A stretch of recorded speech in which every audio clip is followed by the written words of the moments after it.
Welcome to the Smooth Force Fitness Podcast.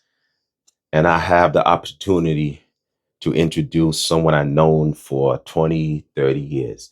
A real good brother who is just perfect for this podcast. He's just perfect for the discussion into fitness, mental health, all of that good stuff, which we like to focus on. His name is Dyrell Walker. Yeah.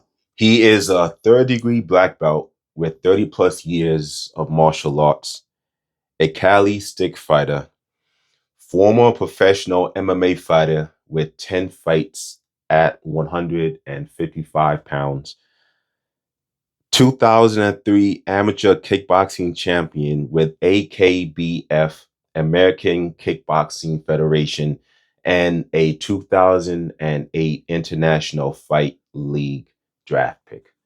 Dyrell, how you doing, man? Hey, happy to be here, man. I'm glad. I just want to say thank you again for having me. No problem, This man. is an honor.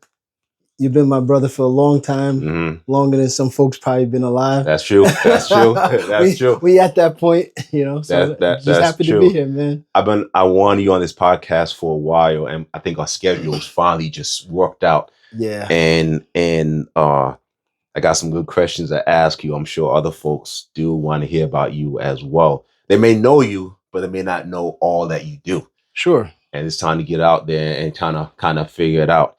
Yeah. So let me start off with, you're a third-degree black belt in Kaji Kembo. What does that style consist of, and does it differ from commonly known styles such as Taekwondo, Shotokan, or Aikido? Yeah. Well, I'm gonna tell you there's a mythology sort of around Kaji Kembo, and there's a whole discussion board on how accurate the mythology is. Okay. But the gist of the mythology is in Hawaii, because Hawaii has people from different areas of Asia, or the East Coast, the Eastern cultures. So you have people from Japan, people from the Philippines, from Korea, all these different cultures, and then they brought, as a part of their culture to Hawaii, their martial arts. So it was sort of a melting pot over there. So it was also in the U.S. So over there, you had different masters from each one of those styles. And back then, it was more of their family styles. Nice. So you had a black belt underneath that studied Kempo, one that studied karate, one that studied judo and jujitsu, and then one that studied what they call Chinese boxing or kung fu. Okay. So what they would do, they formed a club called the Black Belt Society. And in the Black Belt Society, they would train and they would say, all right, we're us in this location of Hawaii, we're dealing with different people. Like they deal with people like Samoans, like The Rock. You ever see a Samoan? Yeah. So big really guys. Big dudes. So you can't some of the stuff they would do in their traditional styles wouldn't work or wouldn't be as effective. Okay. They'd also deal with sailors and Marines from from the mainland, bar fights and so on and so forth. So they would come together and they share ideas. And in the process of sharing ideas, they came up with a new style, a new philosophy. Okay. And then that new style and philosophy is what we know today as Kaji Kembo. Nice. So that's the mythology of the origin. So they formed the Black Belt Society. They trained, they kept what worked, they took out what they thought didn't work, and then they created Kaji Kembo. And then that quickly became one of the actual first American martial arts because it was made in Hawaii. Nice. And it spread, but it's not very popular. So you're not going to see like a Taekwondo school all over the place. And I felt like I was very fortunate to find it because at first I was looking for just Kempo. Okay. And then I saw that they had Kempo, but I didn't realize it was a mixture of all these different arts. But if you do look at it, it's a lot like Kempo. Gotcha. Right. So it's kind of like the best of certain styles just condensed, put together. Right. And like I said, this is open to opinion, interpretation. Okay. Because someone might say, oh, you took this out, you should have kept this. So everyone has their own philosophy. But as far as what their goal was, that's what they kept in there. Okay. Because they were in bars, they were sort of in the streets back then. So they kept what they thought would be effective over there. So they kept like I said, a lot of the hand strikes from Kempo. Okay. The kicks from the karate. Okay. They kept some of the fluency of the Chinese boxing and boxing in there. Some of the wrist locks from the judo and the throw some judo, the wrist locks and stuff from jiu-jitsu. Okay. So it's sort of like a blend, and they sort of what they do that's interesting for me as a practitioner is they transition from one thing to the next. Nice. So you may start with like a kung fu block, right, and then transition into a Kempo strike. Nice. Right, and then transition to a lock to take the guy down, throw from judo, and then finish with some Kempo strikes on the ground. Nice. So it's interesting, and the way I like to categorize it is in Kaji Kembo, as a Kaji Kembo practitioner, you're like a jack of all trades but a master of nothing. Okay. So you don't know one thing very well, but you know a lot of things. A lot of different things, which to me I think is the one great thing about the martial arts, because there's no, like in the movies and stuff like that, you can have people that know like the perfect technique or this type of stuff. But ultimately, to me, martial arts just comes down to having more options. It's kind of like today's MMA, where a fighter, MMA fighter, may not be a black belt in any specific discipline, but he's a purple brown belt in 2-3 different styles, right? And he knows enough of each style to bring together a masterpiece of work. Correct. Which is highly effective in the cage or in the ring or wherever the fight is going to be. Right. So I think that's pretty cool. Yeah, and some fighters may not even hold the rank. Yes. It's like even different in that aspect. Off topic a little bit.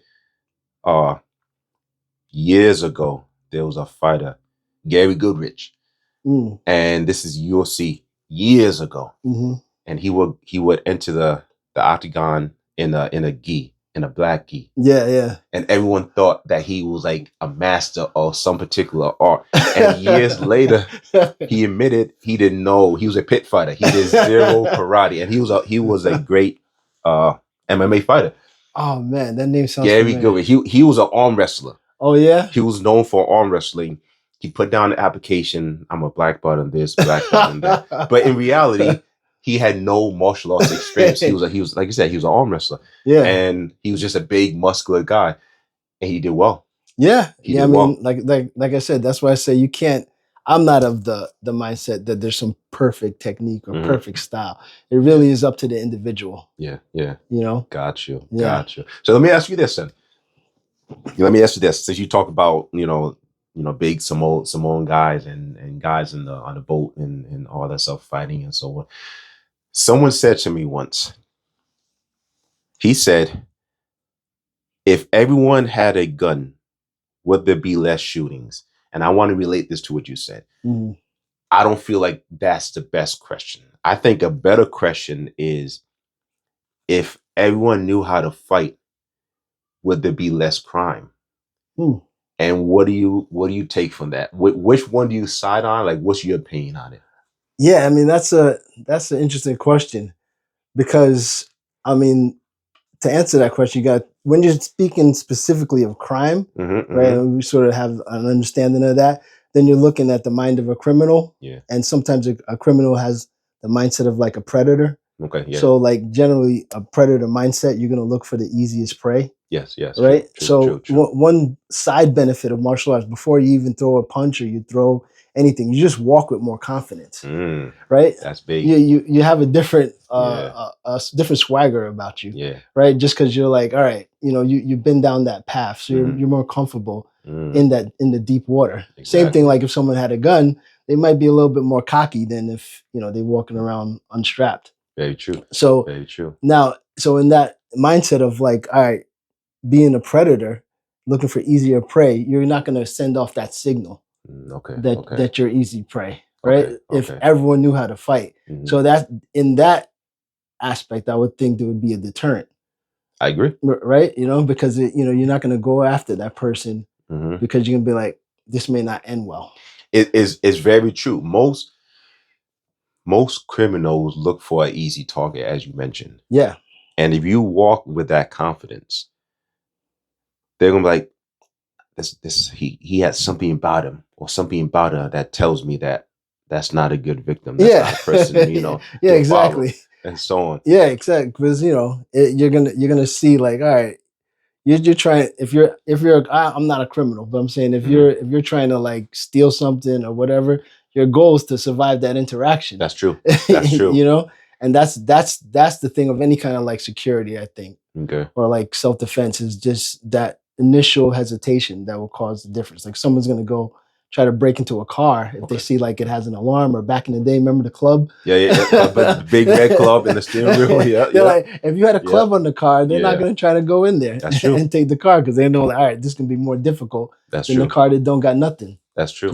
That's true. So I think that's the benefit of it. So that's a good way to think about it. And like I said, one of the indirect benefits of martial arts, even if you're not fighting or whatever, is at least the self-confidence, especially for like kids and like growing adults. Definitely, definitely. And also, in my years, I did a few years of martial arts, and it's the discipline of knowing how to defend yourself, but being not eager to demonstrate what you have unless it's necessary. So let me try to say that better. As a martial artist, you develop discipline, okay, and you knowing what you can do to someone, you don't keep in consideration. So now you may be like, okay, let me try to walk away from the situation, right? Because I don't want it to escalate into something, because I know how to defend myself in this situation. Let me just walk away. Yeah. Would you agree? They good at de-escalating? Well, that's what I think one of the greatest benefits of the martial arts. You have a respect for combat. Yes. You have a respect for conflict. Yes. You develop that from two aspects. So let's say in our style of Kaji Kembo, sort of like a gritty street style, where you're you're doing what you sort of would consider dirty fighting. Okay. If you're like, ripping, but effective. Yeah. You're trying to rip a person's appendage off, basically, right? Yeah. And like you're learning this as a young person, you're like, you might get a little squeamish, like I got to do what I do, and then you practicing these techniques, and then you're thinking about like, all right, how's this person? I mean, maybe it's just me. How's this person going to survive this interaction? Like they're probably going to be maimed for life. Yes. And it's going to be because of me, and I don't have a choice. Once I cross that line, there's no going back, because once you start, like now you can't retreat. So like that's what I'm thinking. So you're like, all right, you sort of start thinking like, do I want to cross that line? Okay. Is this enough of a threat that I need to take action? Okay. You start to assess these conflicts different. Gotcha. Like if the guy just called me a name, I can survive that. True. If he touches me, that's a completely different story. Right. That's a different escalation. True. Of the thing, if he invades his space or if he threatens my family members, then these are sort of like the what do you call it? You're doing the like a risk evaluation, like a risk, a risk reward, risk reward evaluation for from that aspect, and then the other side is sort of so one side is, like I said, when you start thinking about the damage that you would incur. And then the other side is like when you're in like real combat, like even let's say professional fighting, you start to realize the amount of energy expenditure that it takes. Like a lot of people, in my opinion, in their head, they're thinking like there's just some inexhaustible energy or inexhaustible like ability to just fight and fight well. So there's risk associated. Maybe the guy is bigger. Maybe the guy, maybe benches has better endurance. Yeah, maybe. Exactly. And I'll tell you a story about that, that I learned like when we would cross train in like our MMA division. Shout out to the Pit and John Hackelman. Their philosophy is you have to have like a good gas tank. Being this is a fitness podcast, you have to have good fitness. Yes. And I remember one time I was on Fordham Road. Remember, out there on Fordham Road, out there with my boys, and if they're watching this, they may remember it. And we saw like a young dude. He was young back then, and like an old homeless guy, like a bum, right? And for some reason, I don't know if the bum bumped the young dude or like whatever happened. they started squaring up in the middle of the street. Yeah, yeah. And the old guy's probably our age. Let's not say old. The older guy. Back then, we like, look at this old dude. So he's probably like our age now. But anyway, to us back then, he was old. Yeah. So they squaring up and they going at it. And sometimes some street fights are the safest things you could be in because people are just like, swinging for the air. So they're just throwing punches at each other, swinging back and forth. And it must have maybe went on for like 2 minutes. Okay. And then like it ended up to the point that the young guy gassed out. Yeah. He gassed out on the old man. He was like, I'm gonna get you. I'm gonna get, and huffing and puffing. Because like a lot of people don't put that in their mind that like actually being in good shape is a major component of self-defense. Big part of it. Right. And so now you got to consider, right, how's my cardio today? Am I going to outlast this person? Yes. Am I going to outlast this interaction? Because that young dude thought he was going to wash up that old bum, but that old bum took him for a ride. I have 2 stories for you. Yeah. Years ago, I would say 15 years ago, I was doing some grappling training. And the person I was grappling I'm not a great grappler. I would say I have a year's worth of training in grappling. Okay. And I was grappling someone who was at my level, maybe a little bit more, but he's been away from it for a little bit at that time. Yeah. So we're grappling. And I think one of the hardest chokes to get someone is the triangle. And we're grappling, we're rolling, and I get him in the triangle. Nice. And he's probably the first person I have ever got in the triangle. Yeah. And it wasn't because my skill was superior to his. His skill was actually superior to mine. Right. But since he's just getting back to it, and his endurance was inferior to mine, I had that advantage. So now his skill level was here, my skill level was here, but due to his endurance or lack of endurance, now my skill level my output is here, his output is here. Right. And that allowed me to win the match right there, which was rolling in practice and so on. And then I got another story. So endurance is super important. This happened recently. I wasn't interjected, but I had my daughter in the car, so I didn't step out. I saw a lady in the street, probably in her 40s. She looked like she dabbled in some drugs here and there. She gave me that look, unfortunately. Yeah. And my throat was dry. I don't know why. Yeah, get you water. I don't know what it is. Yeah. I'm gonna grab this water right here. Got it. So she's probably in her 40s. And she was fighting a guy who was probably in his 60s. Okay. And yeah. And I don't know what she did. I don't know what the altercation was about. He was trying to hold her, like to keep her there. And, she had some back. So I don't know if she took something. I don't know. I don't know the whole story. I just came into it. So he's trying to hold her, kind of restrain her. She's throwing some punches. And catches him, and he's kind of going backwards a little bit. I wanted to step out to kind of like separate it. I have my daughter in the car, so I don't leave. Yeah, that's that risk reward type of thing. You mentioned that. 100%. So he just got fed up, took a bag of ice and hit it. That's what happens, man. Any object becomes a weapon. He just got fed up. And he was like, I can't lose this. Yeah. And that balanced everything out a little bit. That just balanced. She was giving it to him, so that bag of ice came. She was giving to him. Ice went all over the place. Over the place. It was $2 worth of ice went all over the place. Oh, so that's cold. It was literally dad joke. It was cold, literally. It was pretty funny. It was pretty funny. Then a light turned green, and I drove off, and it looked like this is in the city. This was in Yonkers. You gotta love it down here, man. I love it.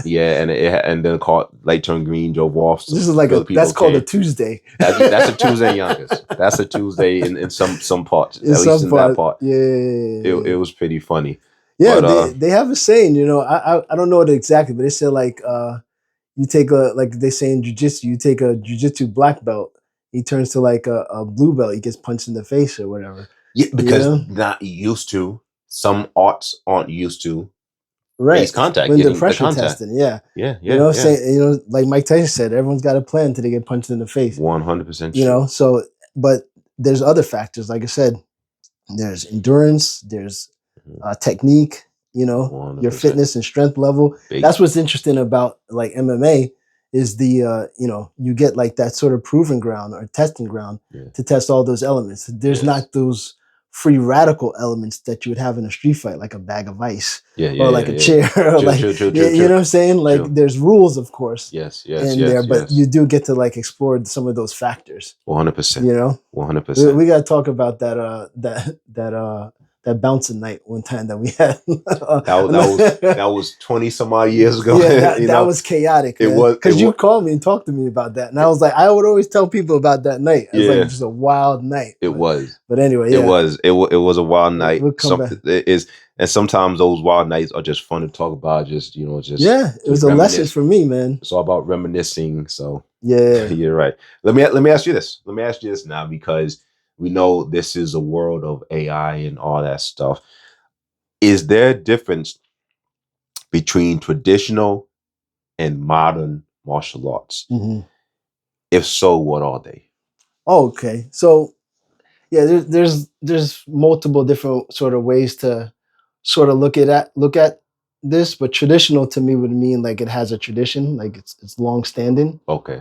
And then modern martial arts would be like a response to established conditions. So like what's going on out in the street.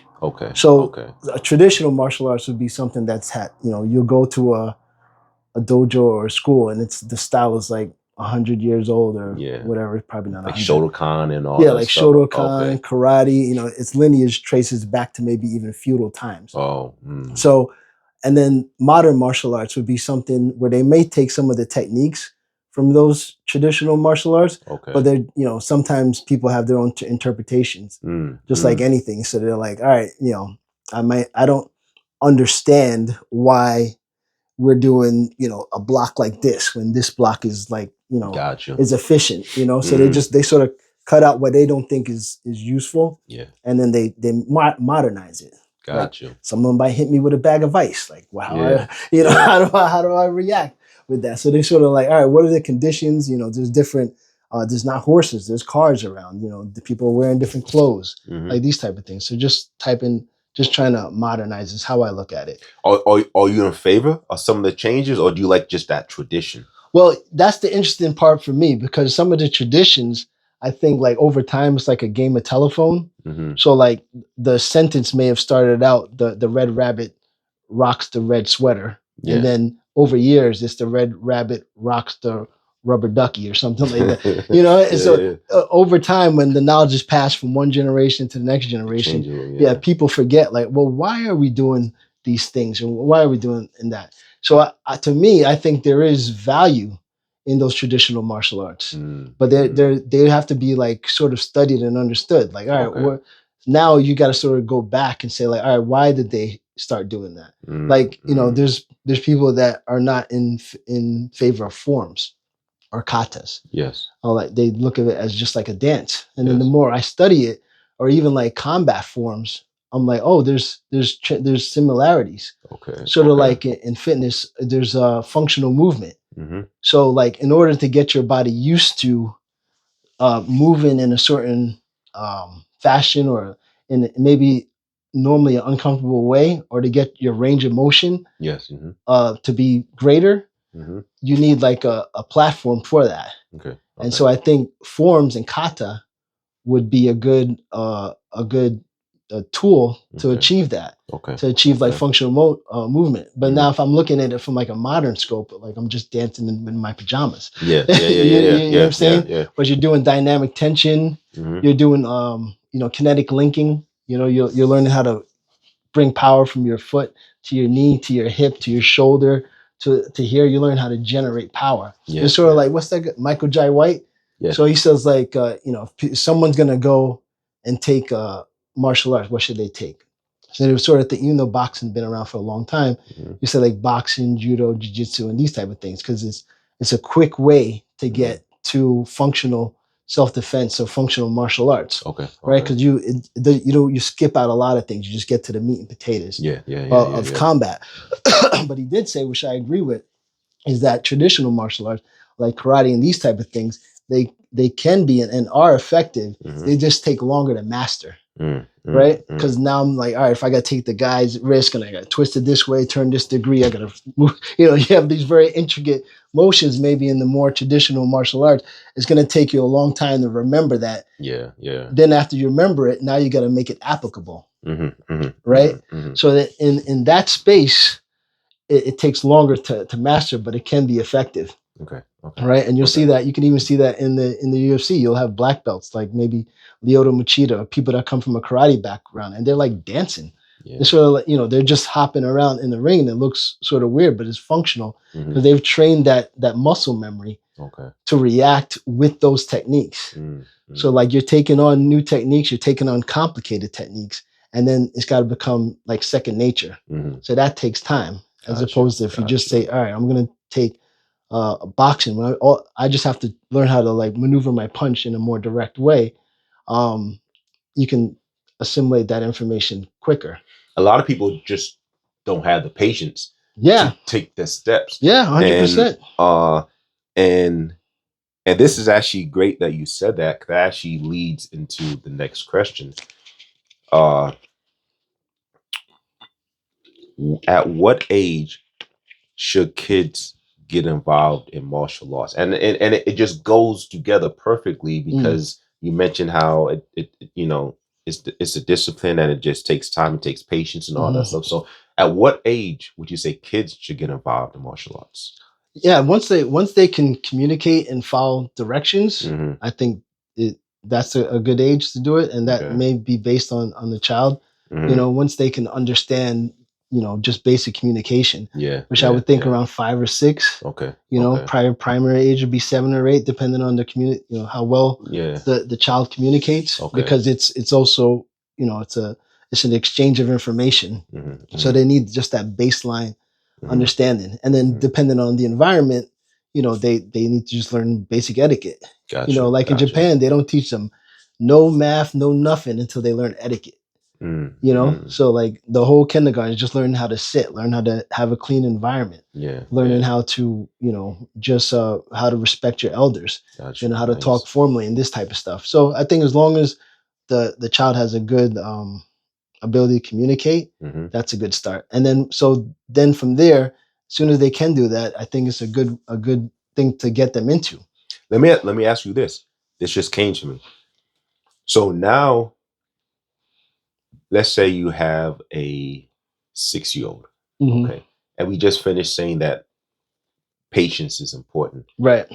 Would it be wise to be like, okay, I'm gonna put you in boxing or something more traditional? I mean, boxing been around for who knows how long, but boxing, like you get straight to it, you learn the punches, or karate, where you can take your time learning the katas. And what would you say? That's a good question. Yeah. So like and like my son does boxing, and so a lot of them, they do try to focus on like self-development, that type of stuff. But that's another benefit. Speaking of traditional versus modern, traditional generally focuses on developing the person. You know, shout out to my instructor, may he rest in peace, Sifu Dusty Rhodes. He took a lot of his philosophy and his learning from the Marines and traditional martial art, and created an environment that you can thrive and self-develop, you know, that you can become a respectable citizen.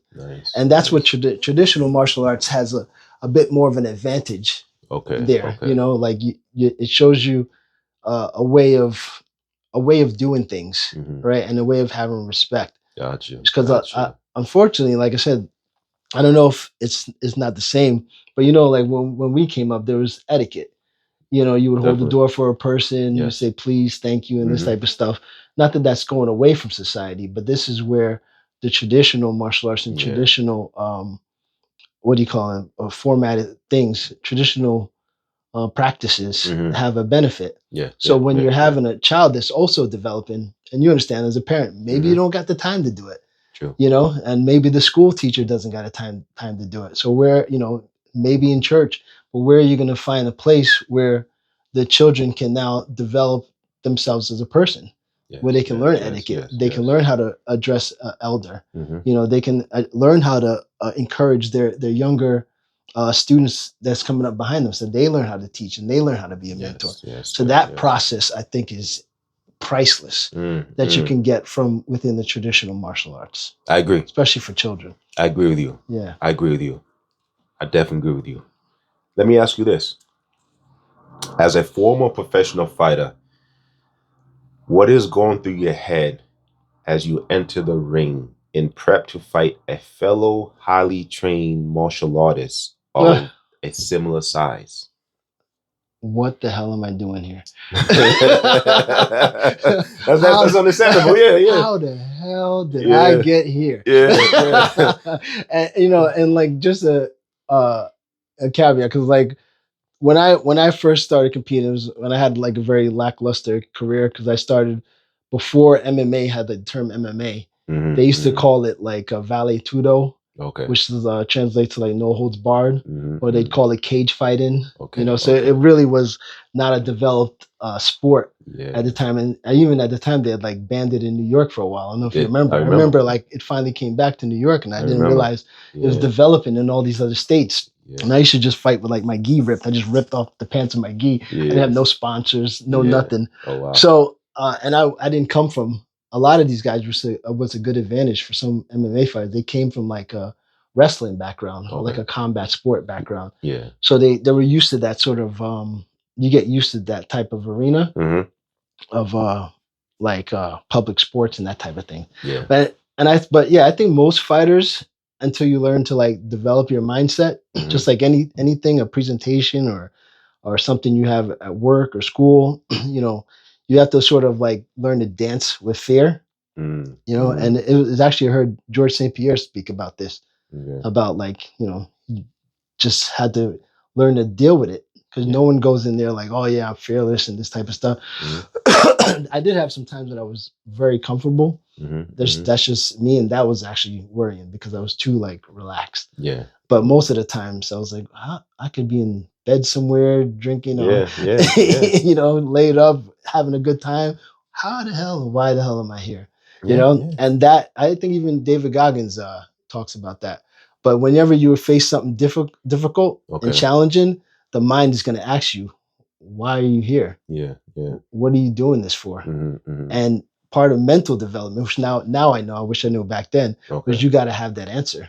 Yes. You got to know your why. Yes. And I think that's a natural thing for any kind of like any kind of challenge that comes in front of people. And then then you go out and do it. But that was definitely back in the day. Even though I had a good time with the walkout music and you're hyping yourself up and you're looking at the other guy, staring at all that stuff. But in the back of your mind, you're like, why? What'd you sign up for this for? And the reason I asked you probably had that like in a fitness competition or something, right? See, but okay, that's there's a comparison, but then there's not, because if I'm playing football, when I was playing football, I was a running back. Right. I know you was a football player too. He was a great corner. I remember until you broke your hand in high school. Oh yeah, I'm still corner. Missing that knuckle. Yeah, you got the helmet hit you. I remember. Football as a running back, I'm always nervous until that first run play. Yes. Even when I was competing in competitions, I have a level of nervousness before I start. Whatever I do, there's a level of nervousness before I do it. Then once I'm in it, I'm fine. I'm good. But the difference is, with the exception of football where you can get injured, there's still a difference. You're fighting someone and they're fighting you. You're trained and he's trained. You're 155 and he's 155. Someone can really get injured. There's a difference. So my nervousness is reasonable because it's just butterflies in the stomach. Your degree of nervousness should be elevated because you're fighting another skilled person your size who's probably taking it as seriously as you're taking it. So that's why I asked you the question, because it's just, and even compare it to someone getting in a real street fight. Most people don't go walking around like, okay, I'm getting a street fight. It just happens. Right. So the buildup isn't there. It just happens. Right. You're doing your walk up to the ring or whatever you're gonna fight in. There's the buildup. Yeah. So you have plenty of time to be like, before you go to the night before when we go to bed, you're like, tomorrow at 3 p.m., I'm going to be fighting someone. Mm-hmm. So the buildup is there. Oh, yeah. So it can be enough to be like, I don't want to do this. Yeah, you might hit that point. Yeah. But like I said, it's just like anything. You may not, depending on whatever your thing is. Yeah. I think most people, I'm not a rock climber and I don't do well with heights. Yeah. But so I couldn't do what a rock climber would do. Okay. But they've learned to break that process down into little instances. Okay. Okay. So it's the same thing for fighting, where it's like the times when I wasn't endurance, like actually sometimes training is harder than the fight. Yeah. But the fight ultimately just becomes like a conversation. Oh, you threw a jab, I'm throw a slip, and then I'm going to counter. Oh, you're going to counter my counter, or you came close to me this way, or you're going to do a shot. I'm going to stuff the shot. I'm going to come around, try to take you down. You're going to block. So it becomes like a sort of like a conversation. Nice. So you're so, that's the interesting part about martial arts and learning to sort of dance within chaos. Okay. Because you're so focused on the conversation, you're not thinking about, if you trained enough and you have enough of those.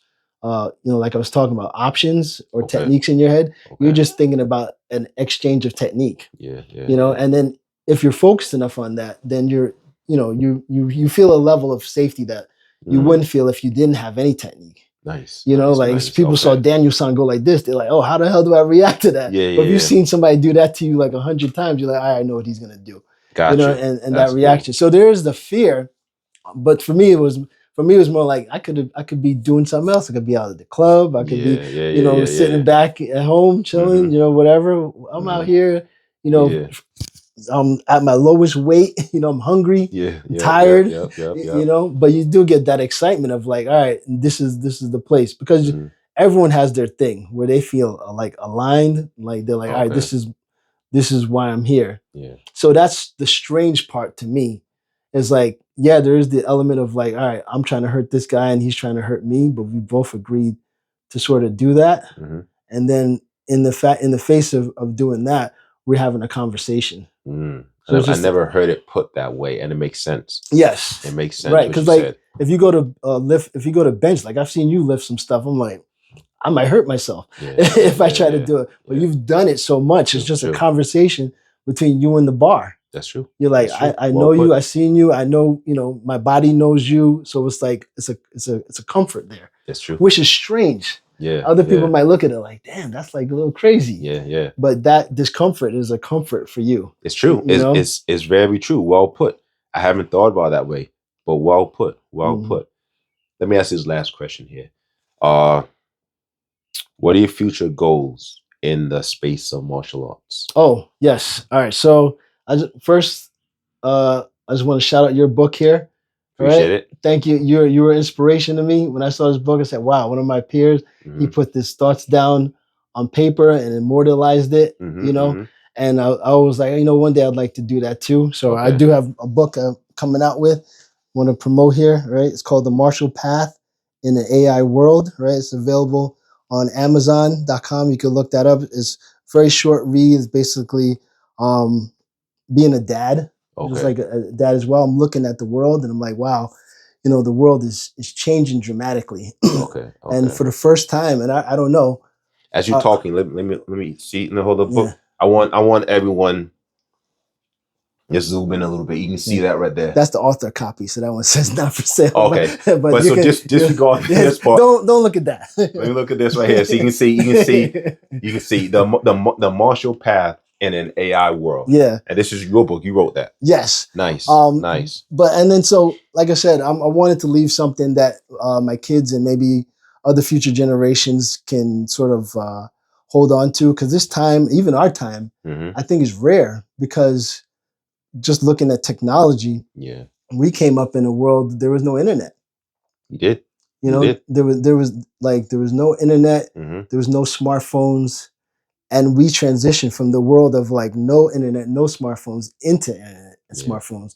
So we're very, to me, I think our generation is very fortunate that we knew the world in both ways. Nice. And they're similar, but they're different. So I think our generation has a responsibility to help the next generation learn how to interact with this technology, because we know how life was before. I agree. Before screens, before social media, before everything was documented into the fifth level of whatever. So I wanted to have just a path or a basic philosophy for basically my kids and anyone else who's interested, and maybe they can even pass it on to them. A Marshall path, which is just basically when AI takes over, and I don't want to say take over, when AI becomes more prominent in society, and it affects our culture. What is our culture going to look like? And I think that question has to be answered. And I think the people that are going to have the best answer are people that come from physical fitness, self-development, martial art background, because that is to me, that is a technology in itself. We have the components and man-made technology, but your hands, your body, your heart, your mind, all this is a technology that should be developed. And the AI and the computers that we know today is the worst it's ever going to be. It's only going to get better. True. So I sit here and I even say to my kids, well, like, is that true for humans? Are we only going to get better? Are we going to be, like you said in your book, are we going to become couch potatoes? Are we going to rise to the occasion and become our better selves? And that takes an intention and a guidance. We want that our physical and our natural technology, which is ourselves, and the platforms we use to elevate that, whether that be fitness, martial arts, yoga, whatever your modality is, we want to keep cultivating that, because we can't let the technology outpace our humanity. So that's basically what I have and I focused on in that book. And I just talk about just the ages, the different ages. We went from the agricultural age, of farming and being out in the crops, and then we went to the industrial age where we started having industry and what do you call it again? And factories. So we had mass production, and then now we're in the information age, where we're sharing information, just like even a podcast is just information. So everything is mass production of information. And then the next age is going to be the AI and automation age. That's when the information gets applied to the AI, and then they're going to start doing things physically. So now when they're doing things physically, I'll use WALL-E. You ever see the WALL-E movie? You got to watch it with your kid. The WALL-E movie. They're in WALL-E. You have people that everything is done for them in like some type of robot seat, like an automated seat. They don't have to feed themselves. They don't have to walk anywhere. They don't have to turn on. And it's just and they're just fat blobs. Excuse me. They're overweight. We say fat. Overweight for the PC crowd. Obese, fat, overweight, heavy breathers. They have too much energy stored. You know what I'm saying? And it's sort of sad, but it is like a sort of a warning for what could come. And like I said, I just want to be in that we're from the age where we were actually out there before technology. I wanted to have something documented. I like it. To share that philosophy. What's the name of your book again? It's The Marshall Path in the AI World. So it's like a pamphlet. Some people might joke. It's a very short read, but like I said, just wanted to get some thoughts down. And it's sort of a love letter from this generation to the next generation. And we'll talk about the martial arts in there. I like it. I gotta get you to sign my copy of your book too, man. Because I loved your book. And I wanted to say, me and my family, we finally put our pennies together, got a little nicer of a car. And one thing that you mentioned in the book, which I love now, we parked away from this when we go to the supermarket. You walk a little more distance. We park away because we're like, we're bougie about parking around the car. But it's become a lifestyle, bro. Good. And it actually feels really good to park far and get that extra walk in. Yes. And it's those little things, and that's what I'm saying. That wisdom right there. That's exactly what it is. The little things. You don't, and this is what I kind of tell people. I want people to think about. You don't have to go to the gym 6-7 days a week, 3 hours per gym session. But what you should do is I speak about intermittent fasting. I speak about a few different things. I speak about don't make everything super easy. I use the term tech lasergy. Yes. Instead of technology tech lasergy. 100%. You just become lazy. If you go into the second floor, why are you taking the elevator or the escalator? Just take the steps. There should. I remember I used to say this to people. Why are you taking the elevator to go up one flight of stairs? One flight. We're all guilty of it. I mean, it's a good point. I'm not saying that I've never done it before. Yeah. But I do it far less than a lot of people, is what I'm saying. Yes. And even the few times I did do it, I'm like, why did I take the elevator to go up one flight? Exactly. By the time I'm standing there waiting for the door to open, I could have been up there already. Yes. I'm in the elevator, hit up. It takes 30 seconds for the door to open. It takes 15 seconds for it to close. Yes. And then it goes up. It takes 5 seconds to go up. That's over a minute. I could have just walked up by 100%. Myself or walked down. But that's the thing. We got to like fight our own nature. Yeah. Because human nature is to take the path of least resistance. Yes. We're like in survival, we're trying to like save calories because we don't know the next time we're going to eat. But now we live in a world of abundance. Like there's so much food you're eating all the time. Yes. So now, just like you said, you have to make intentional decisions to take on difficulty. Yes. And difficulty cannot be a bad thing. There's a part of the brain, and I may blotch this a little bit, mess up a little bit, but there's a part of the brain that gets larger. I may not be saying it correctly. I think I heard. Yeah. When you do tasks that you don't really want to do. Yes. So for example, and it has to be something you don't want to do. For example, you want to learn a second language or whatever. I'm just using this as an example.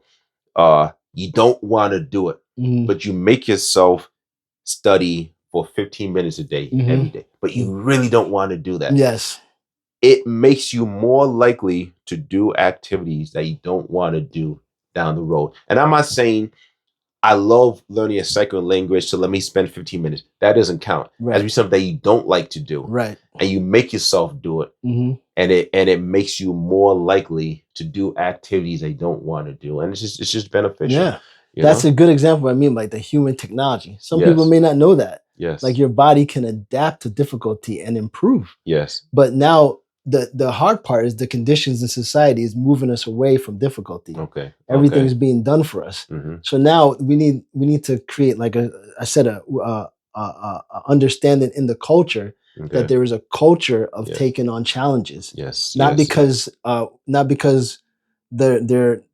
things are easy, we should avoid challenges, but because things are easy, we need to engage with challenges to develop ourselves. So we have to find, like you said, we have to find these ways to engage our bodies, our mind with challenges. And a good way to have that's already formatted is fitness, is martial arts. It's an arena you go into and you're already challenging yourself, because in order to have growth within these arenas, you have to overcome challenges. Very true. So it's a good intuitive way. It's already there. Yes. It's already there. So people can now take these things on because it's going to be, it's not like before. We're not farmers, we're not many people working in factories, things are changing. So now these habits are going to become more important. Not less, I'm excited. Please sign that for me too. I'm definitely, I'm going to do it after we end this. Yeah. Definitely. Just because I want to give you a good message and all that stuff. I appreciate you. I appreciate all that you have done. Yes, sir. Been on the Smooth Forward Fitness podcast. That book, I have to read the book. I'm definitely getting it. I definitely have to read it. Until then, more episodes will come. The Smooth Forward Fitness podcast. All right. Appreciate it, man. Thank you. Thank you, man.